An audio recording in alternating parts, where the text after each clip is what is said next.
Bonjour, je m'appelle Alex Muir et je vais lire jusqu'à page 54 à 57. La colonisation du Nord-Ouest.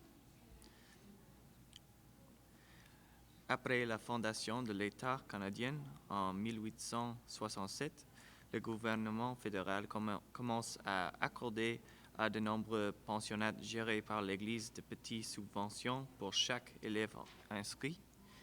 L'implication du gouvernement fédéral dans les pensionnats ne commence pas officiellement avant les années 1880, alors que la compagnie de la baie de Hudson cède le contrôle de la plupart des provinces actuelles comme l'Alberta, la Saskatchewan, le Manitoba, le nord du Québec, le nord de l'Ontario, les territoires du Nord-Ouest et le Nunavut au gouvernement du Canada.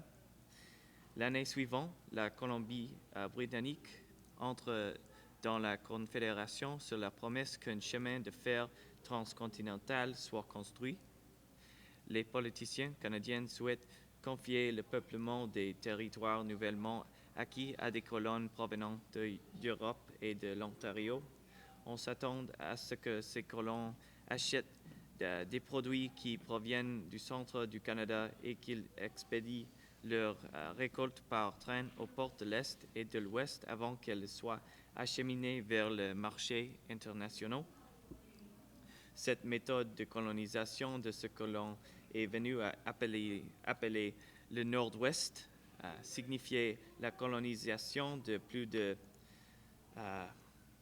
40 000 autochtones qui y habitaient. Le décret de 1870 sur la terre de Rupert, en vertu duquel le contrôle de la majeure partie du Nord-Ouest devait être cédé au gouvernement canadien, stipule qu'il sera procédé selon les principes d'équité qui ont toujours guidé la couronne britannique dans ses rapports avec les autochtones, à l'examen et au règlement des demandes d'indemnisation présentées par les tribus indiennes au sujet des terres nécessaires à la colonisation. Ces principes ont été établis dans la proclamation royale de 1763 qui établissait des restrictions concernant les conditions de cession des terres appartenant aux autochtones.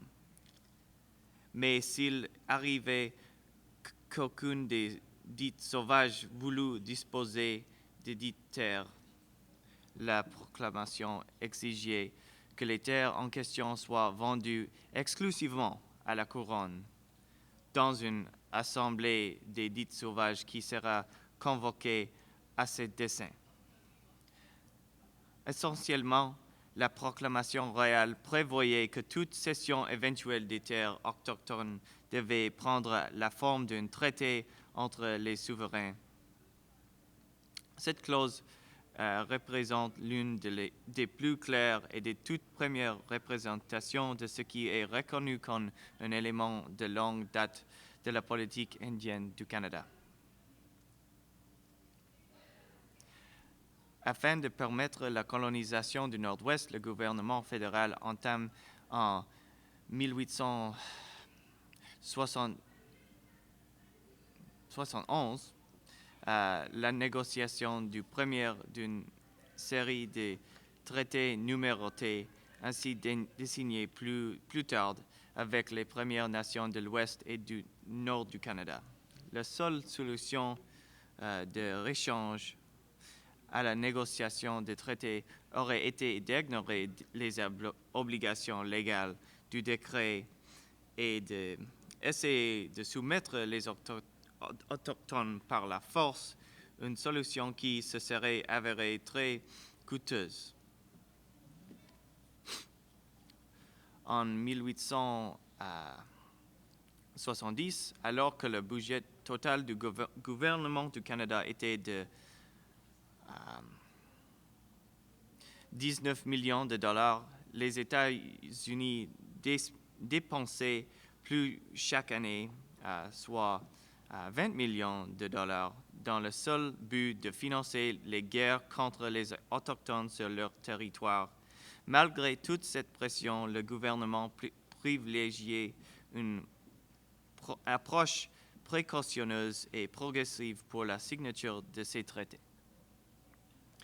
Par l'intermédiaire des traités, les Autochtones demandent à obtenir des fournitures agricoles ainsi que de l'aide pendant les périodes d'épidémie ou de famine qui pourraient être provoquées pendant les transitions sociales et économiques et à apprendre des techniques d'agriculture. Pour eux, le processus de signature de traité permet d'établir une relation réciproque à long terme. L'objectif est d'acquérir les compétences qui leur permettraient de prendre leur avenir en main et de conserver leur culture et leur identité en tant qu'autochtones. Comme Atakakup, Star Blanket, l'a dit, nous Indiens pouvons certainement faire les coutumes qui ont fait la force de l'homme blanc. Les dispositions varient de traité en traité, mais elles prévoient habituellement du financement pour de l'équipement, de chasse et de pêche, de l'aide agricole, des paiements annuels pour les membres d'une bande, les rentes, et le contrôle d'une partie des terres de la réserve selon la taille de la bande. Les Premières Nations n'ont jamais demandé de pensionnat dans leur traité et le gouvernement n'a pas non plus suggéré l'établissement de telles écoles. Les dispositions concernant l'éducation varient également selon le traité, mais elles prévoient le paiement des coûts associés à la construction des écoles situées dans les réserves ou au salaire des professeurs. Le gouvernement fédéral tarde à respecter ces obligations prévues au traité. Par exemple, bon nombre de collectivités des Premières Nations vivent dans des réserves beaucoup plus petites que celles auxquelles elles ont droit, alors que d'autres n'en obtiennent aucune. À ce jour, certaines obligations ne sont pas respectées. Dans plusieurs cas, la promesse d'ouvrir des écoles dans les réserves n'est pas honorée. Par conséquent, les parents qui souhaitent envoyer leurs enfants à l'école sont contraints de confier leur éducation aux pensionnats.